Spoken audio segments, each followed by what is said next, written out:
오늘 우리가 읽은 사무엘하 8장의 말씀은 이제 본격적인 다윗의 통치 시대가 어떠했는가 하는 것을 설명해 주고 있습니다. 1절 한 절만으로도 우리는 정말 통쾌한 그런 소식을 이제 알게 되죠. 1절을 보시면 그 후에 다윗이 블레셋 사람들을 쳐서 항복을 받았다. 자, 이제 그 이후에 2절부터 오늘 우리가 읽은 이 8장 전체에 이스라엘 주위에 있는 여러 나라들의 얘기가 나오지만 지난 우리가 사무엘상 그리고 이 사무엘하 이곳까지 읽어올 때까지 계속해서 이스라엘을 주되게 괴롭히고 압박했던 것은 블레셋이었습니다. 한때는 이스라엘이 법궤를 빼앗길 정도로 거의 블레셋에게 아주 지배를 당했던, 또 사울 왕과 요나단을 비롯한 왕자들이 다 죽어버릴 정도의 그런 참담한 패배를 안겨줬던 것이 블레셋이었죠. 그런데 지금 다윗 왕이 블레셋 사람들을 쳐서 항복을 받았다 하는 겁니다. 자, 이 이후에 이제 2절부터 나타나는 여러 나라들은 또다시 이스라엘에게 다시 재도전, 반란을 일으키기는 합니다. 그런데 이 블레셋은 얼마나 철저하게 복속이 되어졌는지 요 8장 1절 이후에는 성경에 거의 블레셋에 대한 언급이 아예 나오질 않습니다. 블레셋이 완전히 사라졌는가? 그렇진 않아요. 이제 신약 성경의 디도서의 배경이 되는 크레타 섬이 이들의 본거지죠. 말하자면 우리나라의 대마도에서 근거지를 둔 왜구들이 우리나라 삼남, 충청, 전라, 경상 지역을 약탈하기 일쑤였잖아요. 근데 그들이 아예 해안에 정착해서 살진 않았죠. 근데 이 블레셋인들은 아예 이스라엘인들이 만만했는지 가드와 가사를 비롯한 5개 성읍에 아예 정착을 해버렸단 말입니다. 서해안 지중해 연안에. 근데 그곳에 완전히 항복을 받은 거예요. 그래서 이들이 완전히 철수해서 크레타 섬으로 다 되돌아간 것은 아닙니다. 그래서 열왕기하 18장 8절을 보죠.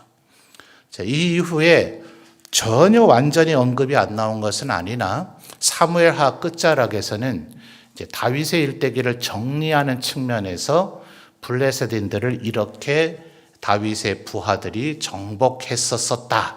이런 이제 정리 차원에서 언급되지 블레셋이 다시 세력을 회복한 건 아니에요. 자, 열왕기하 18장 8절 찾으셨습니까? 열왕기하 18장 8절입니다. 구약성경 593쪽 정도에 나오죠. 열왕기하 18장 8절. 자, 성도님들 읽어주실까요? 시작.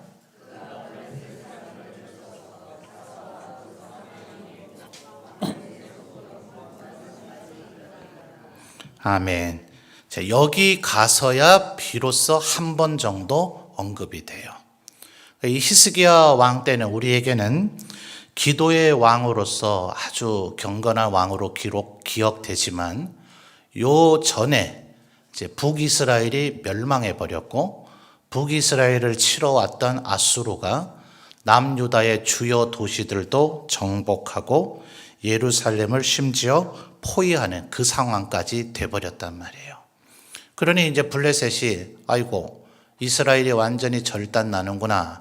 그럼 우리가 이제 옛 영화를 회복해 볼까? 아마 이런 심리적 작용이 되지 않았겠어요? 그래서 다시 히스기야가 재차 그들을 정벌했다라는 의미가 지금 18장 8절의 얘기입니다. 그러니까 히스기야 왕은 다윗 왕으로부터 상당히 후대의 왕이에요. 말씀드렸듯 북이스라엘은 이때에 멸망하고 그리고 이제 얼마 지나지 않아서 남유다마저도 멸망합니다. 그렇게 될 시절이 될 때까지 지금 다윗에게 항복한 블레셋은 다시금 그 세력을 회복하지 못했다. 하는 그런 의미입니다. 자, 사무엘하러 돌아오시죠. 8장으로. 2절은 어디입니까? 2절은 모압인데 2절의 하반절을 보면 사람들을 아예 길이를 재버리죠. 자, 이거 뭐 하는 일일까요? 이 사람의 실제 육체의 나이가 얼마인지, 근력이 얼마인지 이거 검사하려면 복잡하잖아요. 또 얼마든지 속일 수 있으니 뭐 고대야 증명서가 있습니까? 없습니까? 뭐 있습니까? 그러니 그죠? 키를 재봐서 키가 어느 정도 크면 이놈은 전쟁터에 나올 수 있는 놈이다. 다 죽여버린 거예요. 그리고 그 키가 그거보다 적으면 저처럼 키 작은 사람은 옛날에도 살아남았을 것 같아요. 그죠? 그러니까 나이가 됐어도 전장터에 나오기 어려울 것이다. 내지는 전장터에 나와 봐야 별 위협이 안 될 거다. 자, 이게 참 사실은 잔인한 방법인데 고대에는 한 나라를 완전히 굴복시키려면 거의 이 방법밖에는 없습니다. 전멸시키지는 않아요. 인간을 완전히 전멸시키면 거기는 무주공산이 돼서 완전히 맹수들의 땅이 돼버릴 위험이 크죠. 지금이야 뭐 그렇게 되겠습니까만 고대에는 지금보다 훨씬 맹수들이 많잖아요.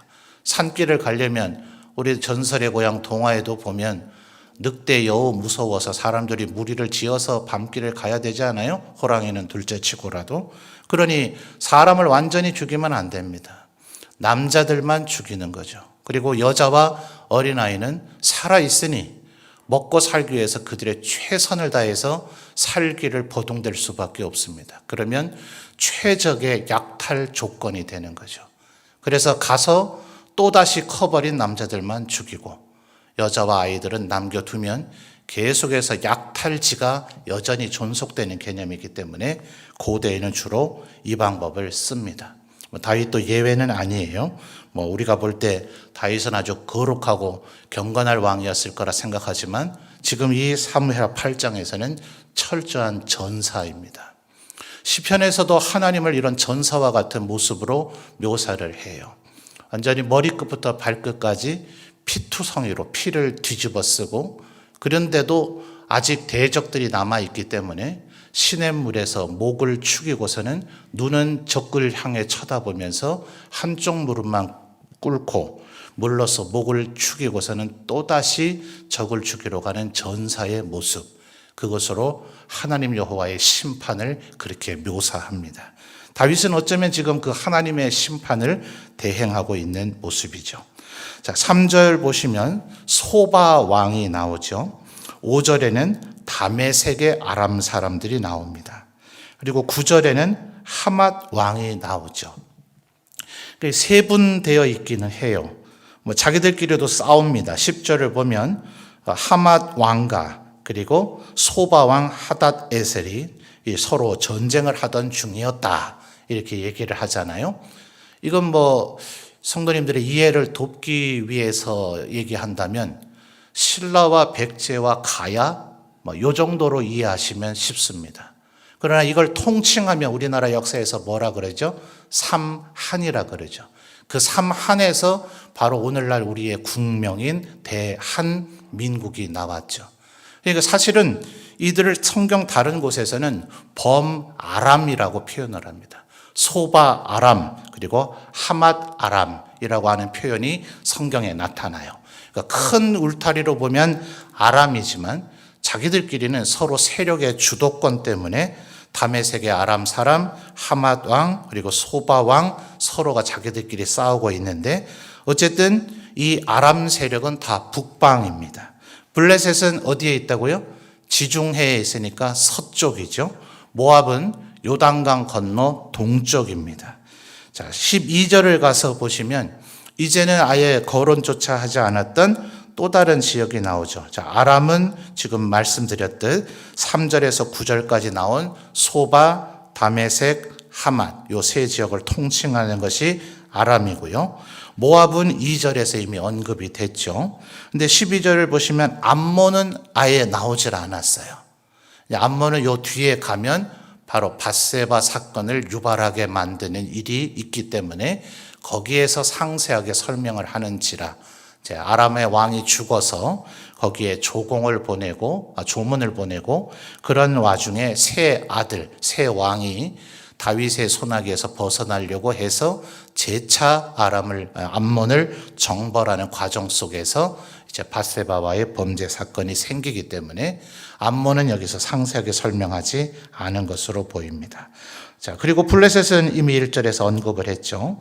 그리고 아말렉은 여기서도 상세히 설명하지 않았어요. 이미 사무엘상 30장, 31장에서 다윗 왕이 그들을 600명의 용사들과 함께 400명만 결국 참전하기는 했지만 그들을 철저하게 이미 토벌한 바가 있죠. 자, 이것은 히브리서의 패턴과 똑같습니다. 히브리서에서 사사들을 얘기할 때에 12명의 사사 이름을 다 거론하지 않고 4명 정도만 언급을 하는데 그것은 방향과 관련이 있어요.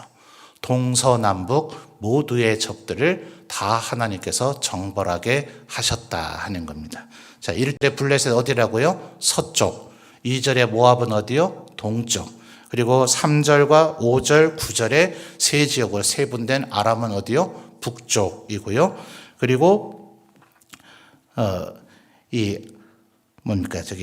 아람, 모압, 암몬, 블레셋 이렇게 해서 동서남북을 다 지금 이야기를 하고 있는 겁니다. 에돔이죠. 에돔. 13절, 14절에 나타난 에돔은 이스라엘에서는 엄밀히 말하면 동남방이라 이렇게 볼 수 있겠습니다만 현저하게 남쪽으로 치우쳐 있기 때문에 남쪽을 얘기하는 겁니다. 그래서 동서남북의 모든 적들을 다 하나님께서 정벌하게 하셨다.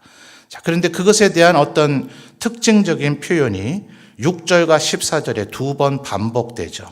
자, 6절 다시 한번 우리 성도님들 같이 보실까요? 다윗이 다메섹 아람의 수비대를 두매 아람 사람이 다윗의 종이 되어 조공을 바치니라. 자, 그 다음 하반절 우리 성도님들 읽어주세요. 시작. 아멘. 다윗이 어떻게 해요? 어디로 가든지 누가요? 여호와께서 이기게 하시니라. 14절에도 똑같은 단어가 나타나죠. 14절 다윗이 에돔의 수비대를 두매 온 에돔의 수비대를 두니 에돔 사람이 다 다윗의 종이 되니라. 성도님들 읽어주세요. 다윗이 어디로 가든지 여호와께서 이기게 하셨더라. 아멘. 여러분 이런 일이 이게 가능합니까? 고대의 이 국가의 역사를 보면 한 나라가 한 나라를 정벌하는 것도 국력 전체를 걸어야 됩니다. 지금 보십시오. 러시아가 우크라이나를 쳐들어갔을 때 처음 곧 전쟁이 오늘 일어날지 내일 일어날지 이런 여론들이 언론에 보도가 나올 때 심지어는 일주일이면 전쟁 끝날 것이다. 우크라이나는 아무 반항하지 못하고 정복될 것이다 라는 그게 가장 극단적 예측이었죠. 근데 지금 얼마 걸렸어요? 한 해를 넘겼죠. 지금 이렇게 오랜 기간이 가게 될지 종말이 어떻게 될지 알지 못합니다. 우리나라와 관련된 역사를 보더라도 당시 고구려의 영토가 과연 얼마나 컸을까? 조금 학자들 따라 사학의 계열에 따라서 좀 개념이 나뉩니다. 또 실제로 영토의 크기는 둘째치고라도 국력이 얼마였을까? 근데 어쨌든 수나라는 고구려 침공했다가 나라가 멸망했죠. 당나라는 어쩌면 성공을 했다 이렇게 보겠습니다만은 당나라도 얼마 지나지 않아서 이제 5호 16국의 시대로 결국 당나라도 멸망을 해버렸어요. 당은 조금 예외로 하더라도 수나라는 결국 그러니까 고구려가 정말 수나라보다 현저히 작았는가 아니면 대등한 국력이었는가 어쨌든 나라 하나 침공하는데 잘못하면 공격한 나라가 멸망당한단 말이에요. 근데 지금 이게 몇 나라입니까? 블레셋, 모압, 아람도 세 지역으로 나누면 세 나라 거기에다가 암몬, 아말렉, 에돔까지 거의 6, 7개의 지역을 정복하는데 하나님께서 어디로 가든지 이기게 하셨다. 어떻게 이런 일이 가능하냐 말이에요. 다윗이 그때 태어났는지는 모르겠지만은 법궤를 빼앗길 정도의 최약체 국가가 이스라엘 아니었어요? 그리고 엘리 제사장 이전 사사기 시대는 계속해서 이 나라들, 지금 거론된 모든 나라들에 의해서 아예 정복당해서 지배를 당했죠. 단순한 침공이 아니었습니다. 사사기를 잘 보시면 18년 동안 지배를 당했더라, 7년 동안 지배를 당했더라, 아예 그냥 마치 우리의 일제 36년처럼 사사기 400년의 약 절반가량은 외세의 지배를 아예 당해버렸다고요. 그런데 어떻게 갑자기 이렇게 최강대국이 될 수 있느냐고요. 다윗이 갑자기 이스라엘 12지파의 사람들을 철저하게 훈련시켰나요? 아니면 전혀 다른 새로운 신무기가 개발이 된 겁니까? 아니면 정말 제갈공명 같은 탁월한 참모들이 갖추어져서 그랬을까요? 그렇지 않죠. 우리는 이미 6절과 14절에서 확인했듯이 어디로 가든지 이긴 이유는 뭐라고요? 여호와께서 이기게 하셨기 때문에 그렇습니다. 그렇다면 다시 한번 질문을 던져보죠. 하나님은 왜 이렇게 하셨을까요? 지난 시간에 나눴던 말씀 기억하십니까? 7장 11절로 거슬러 가서 보시죠. 자, 7장은 뭐 얘기였어요? 다윗이 하나님께 내가 하나님의 집을 지어드리고 싶습니다. 자, 영어 역본들은 대부분 house라고 번역하고 있는 이 단어의 의미는 단순한 건물 집이 아닌 집안이라고 그랬죠. 아예 가문, 집안, 이런 공동체, 이런 개념을 갖고 있는데 다윗이 하나님의 집을 지어드리겠다 했더니 오히려 하나님께서는 내가 너의 집안을 영원토록 이스라엘의 왕실이 되게 하겠다는 축복으로 되돌아왔다 그랬죠. 근데 그 11절에 이 얘기가 나옵니다. 읽어주시죠. 시작.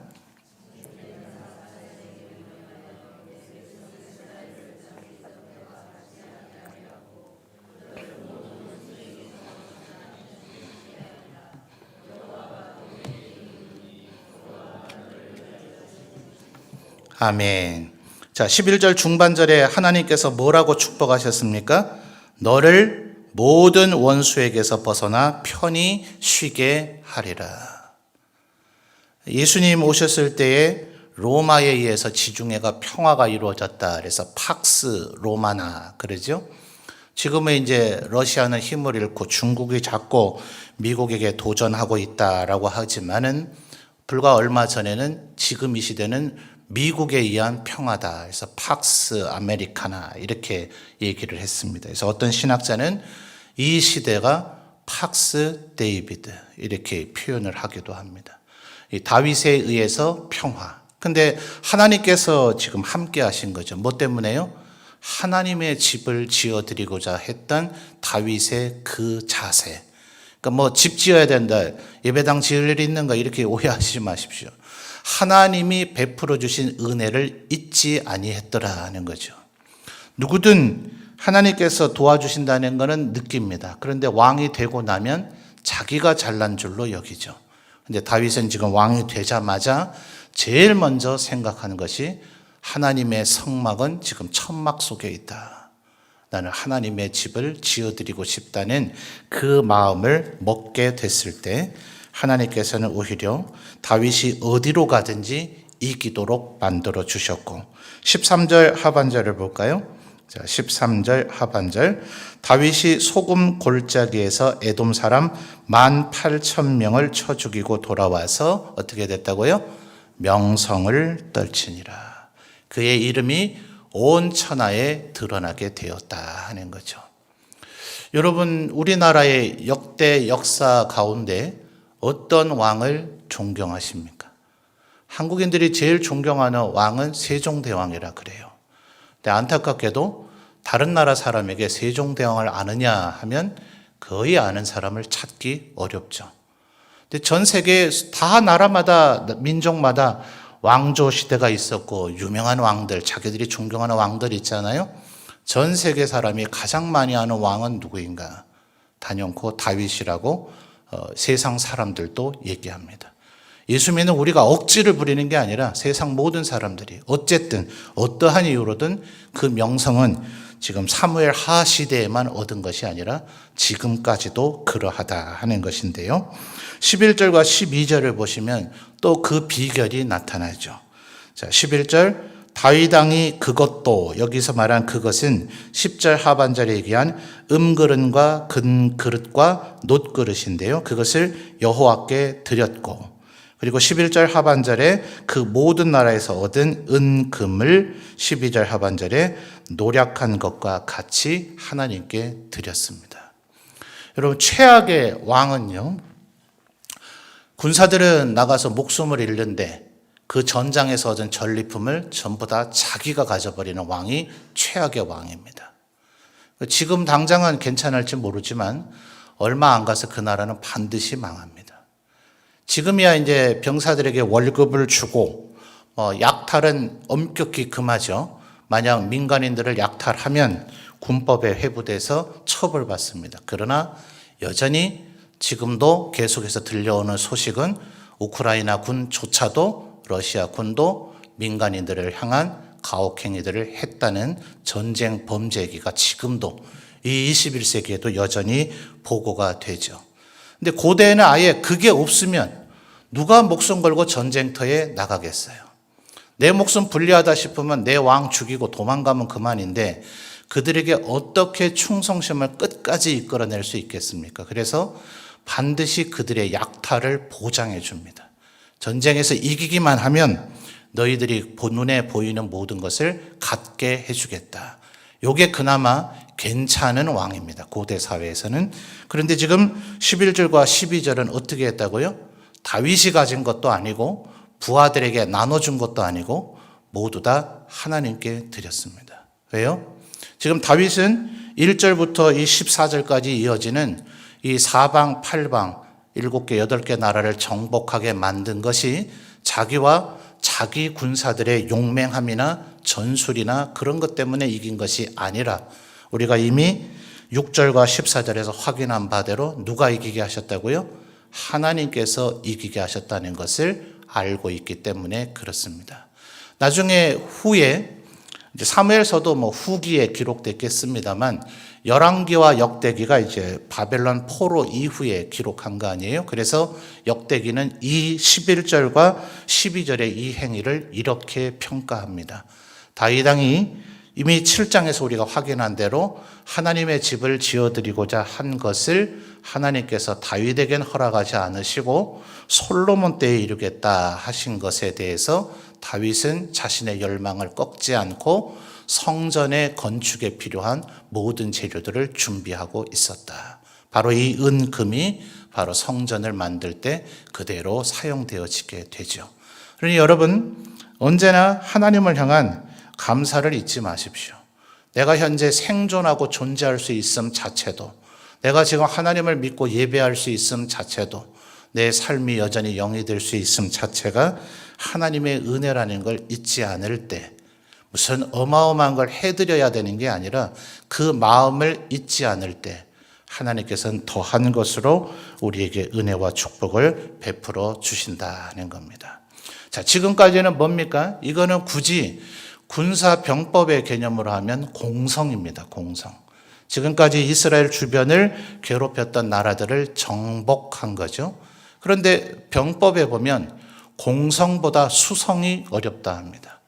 왕조를 창건하는 건 그것도 참 어려운 일이긴 하지만 그것보다 더 어려운 것이 왕조가 오래 지속되는 것이 어렵다 이 말입니다. 멀리 갈 것도 없이 이제 다윗 왕 후에 나타난 북이스라엘의 역사를 보십시오. 계속해서 쿠데타가 일어납니다. 자기가 왕이 되면 뭐합니까? 아들에게서 그 왕조는 망해버리고 다른 왕실이 들어차 버리게 되는데 다윗은 어떻게 해서 하나님께서 축복을 해주셨으니까 무조건 내가 어떻게 하든 계속해서 이 다윗 왕실이 존속이 되는가? 그렇지 않죠? 그것이 바로 15절과 18절까지의 의미입니다. 자, 15절에 우리 성도님들 다시 한번 읽어봐 주실까요? 15절입니다. 시작.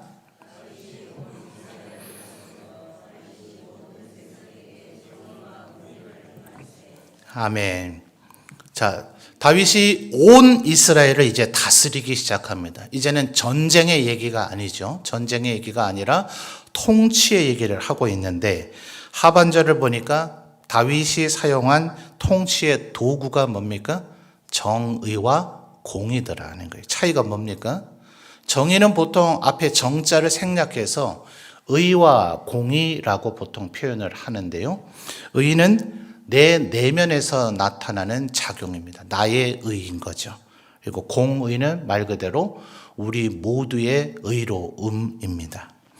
그래서 이것은 말하자면 왕이 자기가 먼저 의롭지를 않고 백성들에게만 의로워라 이렇게 하면 되겠습니까? 안 되죠. 이 민주주의 사회는 소위 법치주의 사회라 그래요. 그럼 법치주의란 말의 의미가 뭡니까? 지도자들이 우리는 법치주의를 준수해야 된다 이렇게 얘기할 때 백성들 보고 법 잘 지키라는 얘기가 아닙니다. 무식한 소리예요. 법치주의라 하는 말은 통치자들이 고대 왕들처럼 지 맘대로 하지 말고 너는 얼굴 생긴 게 마음에 안 들어. 너 쳐다보니까 내가 밥맛이 없어. 야, 얘 끌고 나가 죽여. 이러면 안 된단 말이에요. 그 사람이 죽을 죄를 저질렀을 때야만 그에게 사형을 언할 수 있다. 언도할 수 있다. 그래서 그 법치주의가 조금 더 발전된 것이 죄형 법정주의죠. 뭐가 죄인지 그리고 그 죄에 따라서 따르는 형벌이 뭔지를 규정하지 않으면 그렇게 벌을 줄 수가 없다. 이것을 통치자들이 준수하는 것, 그것이 법치주의입니다. 그게 바로 지금 정의와 공의인 거예요. 다윗이 자기 스스로가 의롭지 않고서 백성에게 의로워라, 너희는 똑바로 해라, 이런 자들을 폭군이라고 얘기합니다. 그런 나라 망했습니다. 여러분, 중국의 역사 가운데 가장 법을 강조했던 나라가 어떤 나라인지 아십니까? 소위 황제라고 하는 이름을 최초로 사용한 시황제, 그래서 첫 번째 황제라고 얘기하죠. 7개의 어떤 중국을 통일한 진나라, 바로 그 아들 때에서 그 나라는 멸망해 버렸죠. 얼마나 법이 많았는지 백성들이 그저 예를 들어서 고대에는 도로망도 안 좋잖아요. 교통시설 안 좋잖아요. 걸어가든지 말을 타야 되는데 홍수가 나서 물난리가 났어요. 성 쌓으러 가는 그곳에 제 날짜에 도착할 수 있었겠습니까? 홍수 나서 늦었습니다. 아니야. 제 날짜에 성 쌓으러 도착 못했으면 사형.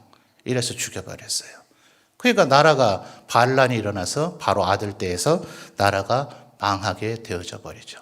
그래서 그 다음에 제국을 세우는 한나라의 유방 고조는 3개의 법 외에는 전부 다 폐기해 버립니다. 딱 3개의 법률. 요거로만 초기 항우와의 이제 경쟁 구도에서 그렇게 전국 패권을 얻게 됩니다. 물론 그 이후에도 한나라도 수많은 법령들을 제정하기는 하지만 법을 많이 만드는 것이 중요한 것이 아니라 지도자들이 법을 준수하는 것이 중요한 것인데 다윗은 바로 그것을 지금 놓치지 않았다. 그래서 이 한 문장, 정의와 공의를 행했다. 자, 이것이 어디에서 또 표현이 되어지는가? 예레미야 23장으로 가볼까요? 예레미야 23장 5절에서 6절입니다.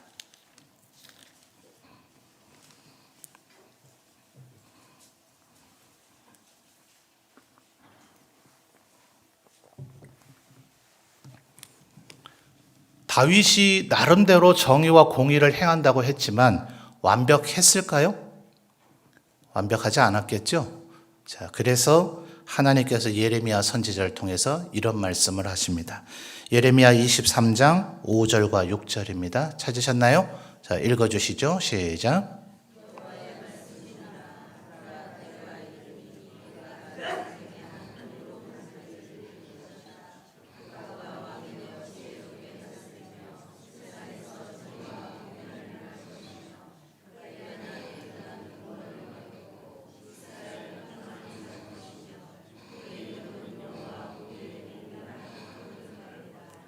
아멘.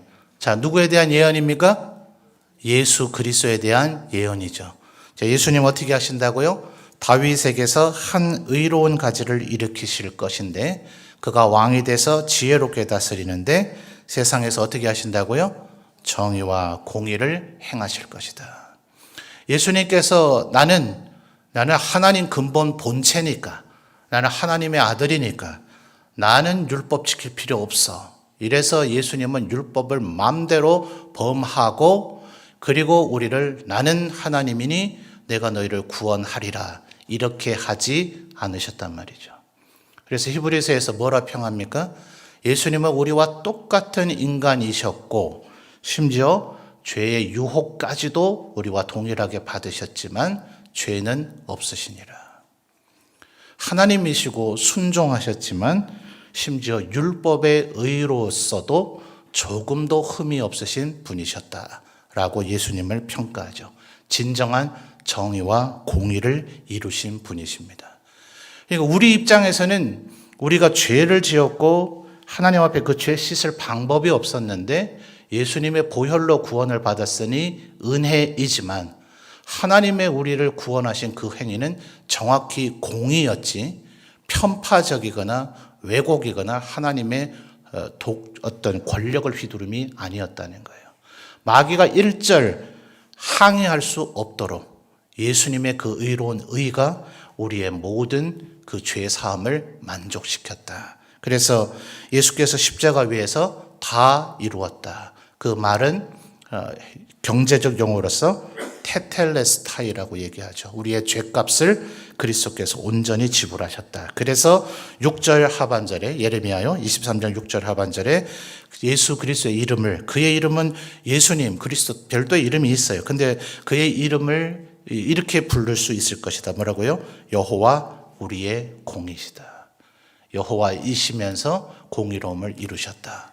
자, 그러니 다윗의 이 통치의 행위가 얼마나 하나님 앞에 옳은 것인가 하는 것을 지금 예레미야 선지자를 통해서 하나님께서 추인해 주고 있는 것이죠. 자, 여러분, 우리가 하나님의 은혜를 힘입어서 온 세상을 정복하는 것, 그것도 참 대단한 일입니다. 근데 그건 정말 이 뒤에 이 15절의 이것에 비하면 정말 쉬운 일입니다. 한번 반짝 기적을 행하는 것은 누가 못합니까? 그러나 우리의 인생 전체를 정의와 공의로 사는 것, 하나님 앞에 성결하고 의롭고 경건하게 사는 것, 그것이 대단한 기적을 행하는 것보다 더 위대한 것이다. 평생 하나님 앞에 겸손하게 사는 것, 평생 하나님의 말씀에 순종하며 사는 것이 물 위를 걷는 것보다 더 대단한 것이다. 베드로 몇 발짝 걸었잖아요. 그것보다 더 위대한 것은 여러분이 겸손하게 사는 것입니다. 하나님 앞에 의와 정의와 공의를 이루는 거죠.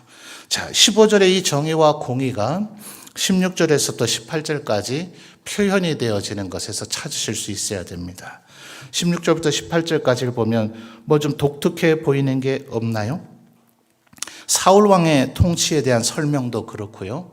대부분의 왕들의 통치의 설명이 그렇고, 더군다나 다윗처럼 지금 1절부터 14절까지 설명한 사방 팔방을 정복한 군주에 대한 설명이라면 그의 군사 조직에 대한 얘기가 거의 대부분이고 전부입니다. 그런데 지금 16절부터 18절까지를 보면 놀라운 표현이 나타나죠. 수르야의 아들 요압은 군사령관, 그 다음에요 여호사밧은 뭐라고요? 사관요, 사관. 역사에 대한 기록을 하는 사람이 여기서 처음 등장합니다. 그리고 17절에 사독과 아히멜렉은 제사장이 되었고요. 스라야는 서기관이 되었다. 서기관이라는 개념이 뭘까요? 모든 것에 대한 문서화입니다. 행정체계가 이제 세워지고 있는 거죠. 그리고 18절에 그렛 사람과 블렛 사람을 관할하는 분하야는 이 사람들은 이방인들입니다. 이방인을 관리하는, 말하자면 다윗의 친위 부대인데 용병이라고 볼 수가 있어요. 그리고 다윗의 아들들은 대신들이 됐다. 자, 우리나라 조선시대에는 이걸 철저하게 금했죠. 종친의 정치 참여를 금했지만 서양 사회는 거의 대부분 그 친족들이 통치를 합니다. 왕이 되면 그 사람의 형제, 삼촌, 사촌, 조카들이 이제 대신들이 되는데, 나쁘게 보면 한 집안의 독점적 권력이지만 좋은 개념에서 보면 책임 정치입니다. 이들이 함께 그 일을, 국가를 이끌어가는 것이고, 잘못하면 이 집안 전체가 왕실이 교체가 되는 거죠. 자, 다른 부분보다는 16절 하반절에 사관을 세웠다. 그리고 17절에 제사장과 서기관을 세웠다 하는 이것을 기억해야 합니다. 자, 사울 시대에 제사장은 분명히 존재했습니다. 근데 왕실 옆에, 왕 옆에 일종의 조력자로서의 제사장 누굽니까? 임명받았다는 기록이 없습니다.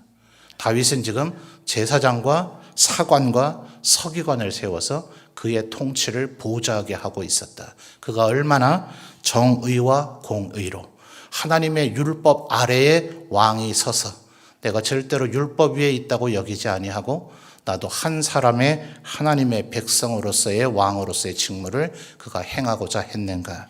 이것이 바로 하나님께서 다윗이 어디로 가든지 이기게 하시고 또 그의 이름을 명성을 얻게 하신 이유더라 하는 겁니다. 우리 점천교회 모든 성도들도 또 원근 각지에서 살고 있는 여러분의 자녀 손들도 하나님 앞에 이렇게 쓰임받게 되기를 주님의 이름으로 축원합니다.